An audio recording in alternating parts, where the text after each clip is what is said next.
try ko lang pong i-add pa ito kung sakali pong bumagay.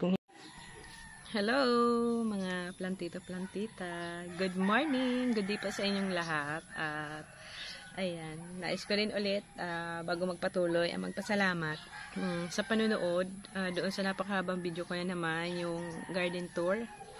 Ayan, salamat po sa mga nag-comment at sa mga naka-appreciate. Ayan. At yung mga nanood doon ng ads. Thank you po. Pero syempre ngayong araw pa na ito ay mag-garden naman po tayo as usual, buhay plantita.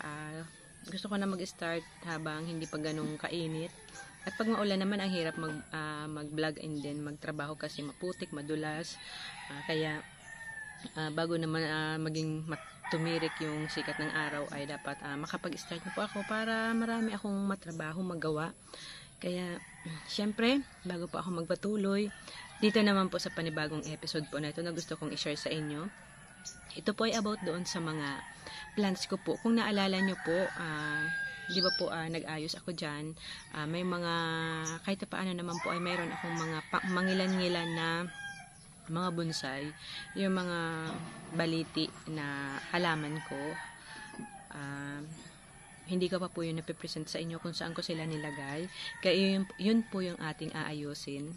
Kasi parang nung May or mga first week of June, hindi ko pa sila na-aasikaso mula nung inalis ko sila dun sa kanilang pinaglalagyan. At yun po yung ating aayusin ngayon. Tingnan natin kung bagay sila or mas maganda na sila dito sa bagong location na paglalagyan ko sa kanila. Pero syempre, bago ako magpatuloy, nga naman po ulit, dito na naman sa aking pag-share sa inyo ay welcome back po ulit muna dito sa aking munting channel, MJ Nagrampa Channel. Ako po si Joy, ang inyong certified plantita.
Dito po natin mga plantito-plantita sa part po na ito.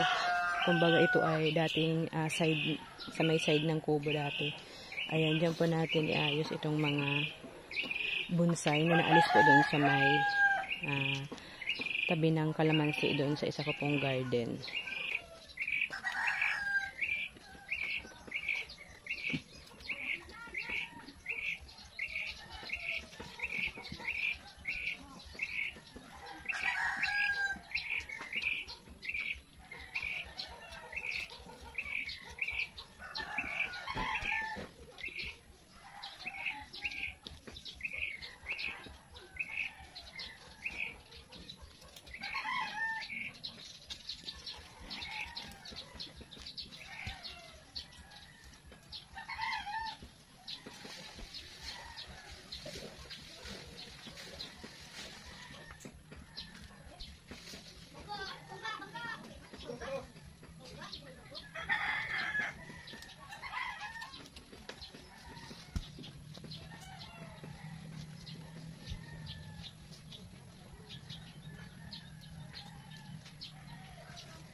naglagay po muna ako nito. Ito po yung mga kahoy po na tira po nung galing lang po dito sa akin nung pinaalis ko po yung santol. At sayang naman po nito. Dagdag art po ito dito sa aking mga bonsai na i-arrange ko po dito. Ayan dyan, sila yung tatlo dyan sa may kanto. At eto naman dito. Eto po, hindi ko to tinanim. Siguro yung mga nakatanim dyan dating nakapat, yung mga ugat nila or nagkaroon na po ng bulb. Kaya ayan po, may mga tumubo. Hindi ko na rin po din aalisin. Ayan, tingnan na lang po natin pag sakaling lumaki na sila. Maganda po yan dyan. Ayan. Ito naman, sila naman dalawa dyan. Ayan naman yung style niyan. Tapos eto. Tapos dito naman sa may kanto, tatlo din. Ayan, same po sila. Ayan po yung mga nilagay ko po muna at aayusin ko na po tong mga halaman. Ayan. Ayan, ang cute lang po nung mga pauka-uka ng kahoy. Talagang napaka-aesthetic. Ayan, at sobrang appeal pag may mga pagganito-ganito. Hindi ko po alam kung tatagal ba yung mga ito. Pero ganun pa man po, habang pwede pa silang pakinabangan, ay gawin po nating art dito sa ating garden at makita po natin nakakadagdag sila ng ganda po. Ayan. Iayos ko na po itong mga plants.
Ayan, nilagay ko po muna itong mga matataas-taas.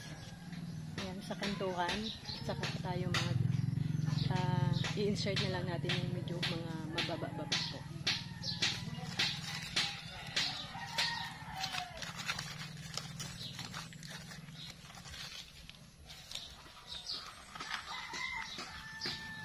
Alisin na rin po natin ang damo kasi may mga damo pa dito.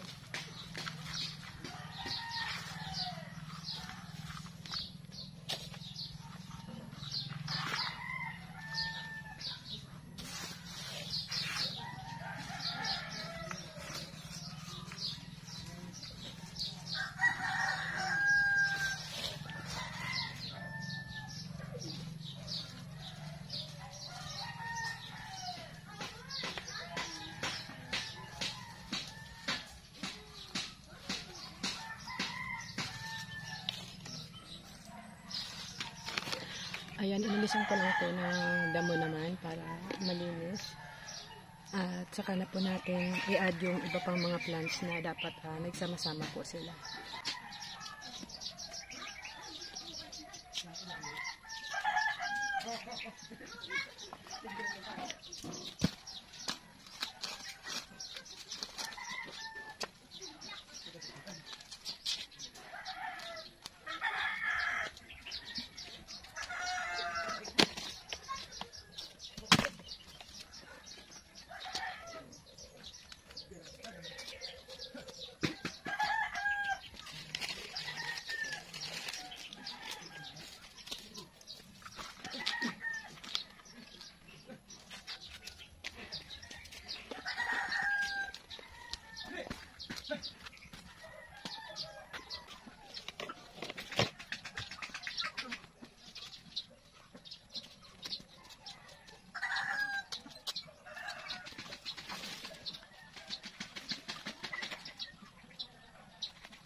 Eto na po pala mga plantito-plantita yung ayos ng mga bonsai ko. At eto, nakita ko to dyan sa tabi-tabi. Inad ko na din po. At ayan yung ibang plants na mga extra na variety na nakapat. Ay, ayan, dinesign ko na din po. Kasi alam naman natin yung mga bonsai ay mostly green lang yung dahon. Kaya nag-add na lang po tayo nito para naman hindi na i-chapwera yung ibang plants. Tulad nyan. At eto, nag-add din po ako nito dyan. Pero ayan, saglit lang po pala muna mga plantito-plantita bago ko ito ipagpatuloy na ipakita sa inyo yung final na itsura nito nang matapos ko na i-add ko lang po ito. Try ko lang pong i-add pa ito kung sakali pong bumagay. Kung hindi po bumagay ay alisin ko na lang po. Pero nakatumba kasi ito sa isang tabi. Sayang naman kung hindi ko siya aayusin. Kaya ayan, try ko lang po munang mailagay po ito kung bumagay po dito sa ginagawa ko po na ito. Eto na po, bali, yung pinakita ko doon sa unahan ng video po ay may crouton dito. Pero ayan, inalis ko na po kasi nagdagdag nga po tayo ng design. At eto, yung magic fruits, nandyan naman po. At ayan, yung pakahoy dyan na sayang naman, hindi pa naman po bulok. At ayan, ito yung mga luma ko na at kumbaga mga old plants ko na dito na ayan, mga pabonsai. Ayan, pero mayroon akong namatay, 3 bonsai, sayang lang din po. Ayan, siguro hindi sila para sa akin. At yung isang magic fruits na mataas, ayan, nandito ko siya nilagay. Diyan. At dito, ayan naman po yung, ano pa dyan, bali 3 sila dyan na hilira. At yung isa naka-insert doon. At yung isa ay naka-insert dyan. At mayroon pong Hawaiian tea plant. Ayan, tingnan nyo po yung Hawaiian tea plant dyan. Tumubo na naman po yan dyan. Ayan po. Ayan, bago ko po pala ipagpatuloy, i-shoutout ko po ito. Lagi itong nagpapa-shoutout sa akin, si Ma'am Monica Tanuka ng Davao City. Thank you, Ma'am. And din kay Ma'am Maylin Marzan ng La Union. Ayan, hello din po, Ma'am, sa inyong panonood. Thank you po sa suporta. Parang si Ma'am ay bago kong viewers. At dito, ayan, At eto po yung pinakamaganda kong bonsai. Alam naman po natin na yung bonsai po ay hindi talaga nung kagandahan yung mga dahon. Kasi po pag flowering plants, maganda yung mga bulaklak. Pag hindi naman po flowering plants, maganda talaga yung mga dahon. Pero dito naman po sa dito naman po sa mga bonsai, ang maganda po talaga sa kanila at nagdadala ng kagandahan nila ay ang kanilang mga ugat. Ayan po yung kanilang mga ugat. Pero very proud ako sa aking sarili kasi nakagawa ako ng bonsai. Ito yung nag-iisa kong bonsai. Sa madami kong ginawang bonsai noong 2021 or 2020, ito lang yung naging successful. Ayan, isa lang. At napakaganda na po ng ugat. Ayan, gawa ko po yan. Ako po yung nagtanim niya. Ay, ako po yung talaga niya, nagpabuhay. Galing kasi yan sa batuhan, sa ilog. Ayan, at tumubo nga po dyan si Hawaiian tea plant. Hindi ko na po muna bubunutin. Kasi, ayan. Diyan na muna siya. Palaki-lakihin ko po muna. Tapos, ayan yung mga ugat. Ang ganda po, oh, diba? Nakaka-proud pag nakagawa po tayo ng sarili nating bonsai. Ayan. Hindi naman po ako bonsai expert. Pero gustong-gusto ko din yung mga bonsai. Yun nga po kasi ang appeal ng kanilang mga ugat. At ito naman yung nandito. Ito konti lang yung lupa nito. Alam niyo po ba, hindi pa ako naghahalaman masyado. Maliliit pa yung mga bata. Talagang mga pa lang, mga ilang taon pa lang sila. Siguro mga 2 to 3 years old. Binigay ito sa akin kasi mayroon talagang may owner nito. Yung friend kong wala na rin dito sa Bicol. At sa kanya talaga to. Matagal niya na itong alaga. At nabigay ito sa akin, 3 ito. At ayan nga po, parang nabonsay na din siya. Hindi ko na siya dinagdagan ng lupa. Siguro kung sakali man ay pebbles na lang, bato na lang. At ayan, lumalabas din naman yung ganda ng kanyang mga ugat. Ayan po, oh. Kasi ayan po, tingnan nyo din po, oh. Konti lang yung mga lupa po niyan. Dekada na po ito. Ayan. Siguro ito po ay mga nasa 20 or 21 years. Ayan, mga ganyan po. Napakatagal na din po talaga. Pero, aywan ko, namunga na rin to. Pero hindi lagi, hindi madalas na namumunga. Minsan, naka-experience na din po ako niyan. At dito po, dahil nga po sa inayos ko yung halaman, mayroon pong nakadikit na ganito, kaya ayan, itinanim ko rin po dito. Ayan, pagagapangin po natin sila dyan, at ayan, mayroon naman pong ayan, suporta, tinali ko po. Dito po sa likod, ayan, ito ay nagtanim ako nito dito. Hindi naman to nagkakahoy ng malaki. Tama lang po, manageable. At itong kruto naman na delicious, nilagay ko na lang din po dito sa my side. At ito po, ang gaganda po nitong mga allocation ng mga common na damo. Damo talaga to tawagin dito sa amin. Diyan ko na lang din nilagay. Ayan. Para na rin siyang nabonsai. Ayan yung ugat niya. Lumalabas na din. Ayan. Napaka-presko lang po dito din sa side. Para side at ay dito sa likod at sa harap ay kahit saan tayo tumingin, dumaan ay malinis tingnan. At dito, ayan naman yung fern. Dito ko na lang po pala ito inilagay. At itong chandelier plant, ayan, tinanim ko siya dito kasi mayroon pong uka. Itinanim ko po. Diyan siya, ayan. Para hindi naman sayang. Ayan po. Ganyan po yung naging ayos niya dyan. At dito ko na lang din nilagay itong si fern. At itong isa ko, na nakalagay ito doon sa kabila sa side, ay dito ko na lang din nilagay itong yellow, si Mona Lisa yellow. At itong may isang sagilala dyan. At saka ito, nanghinayang po kasi akong itapon or ilagay na lang sa tabi-tabi. Nilagay ko lang po dito sa mga lumang-luma kong pot kasi nakatanim to sa black plastic. Ayan, okay naman, maganda naman sila.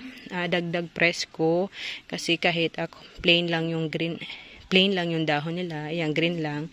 Ang ganda naman po. Lahat naman ng plants ay maganda. Lahat ko yan na-appreciate. At ito, may natitira pa ditong ganito. Ayan, masaya lang itong halaman na to. Hindi ako mahilig masyado or expert sa pag-aalaga po na masisela na halaman. Ayan. At marami pong tumutubo-tubo po dyan ng mga alocasia. Ayan.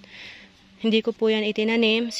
Galing po yan doon sa mga nakatanim dyan dati. Siguro, siyempre po napunit na yung plastic at gumapang na yung mga ugat, nagkaroon na po ng bulb at ngayon ay may mga tumutubo po.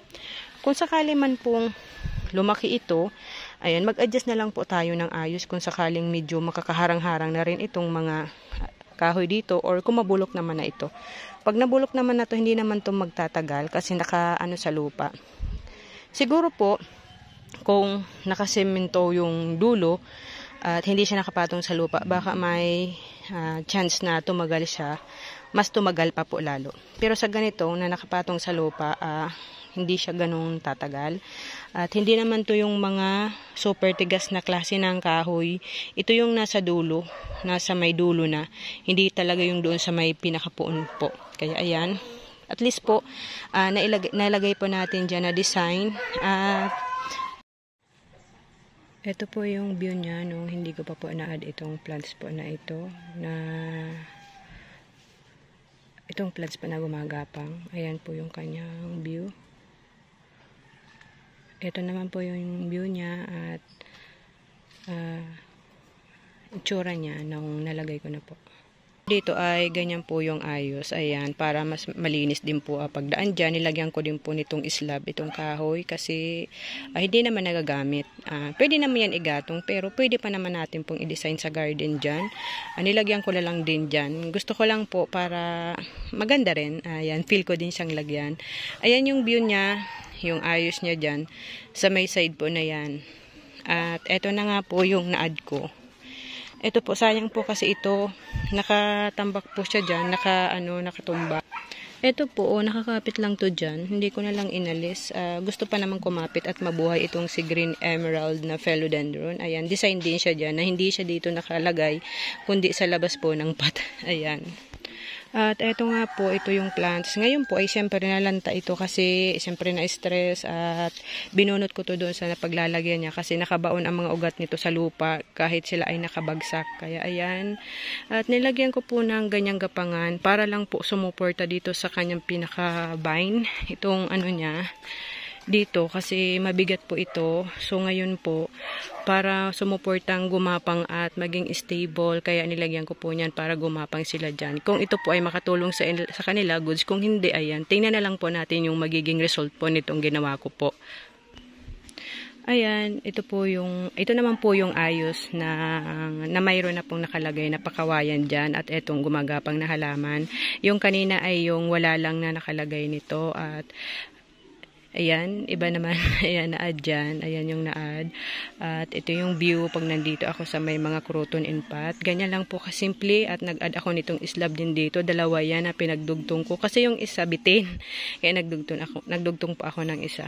Ayan po yung ayos nitong aking bagong ayos po nitong mga bonsai ko po dito sa aking garden. Ito ay nakalagay na sila dito sa may side lang nitong pinag-alisan po ng bahay kubo. Ayan. Maraming salamat mga plantito-plantita sa pagsama nyo naman po ulit dito sa episode na to. Sa lahat ng aking mga subscriber na nadagdag, salamat po sa lahat ng viewers. Sa mga nagko-comment, nagla-like and nag-share. Thank you so much po and God bless you all po.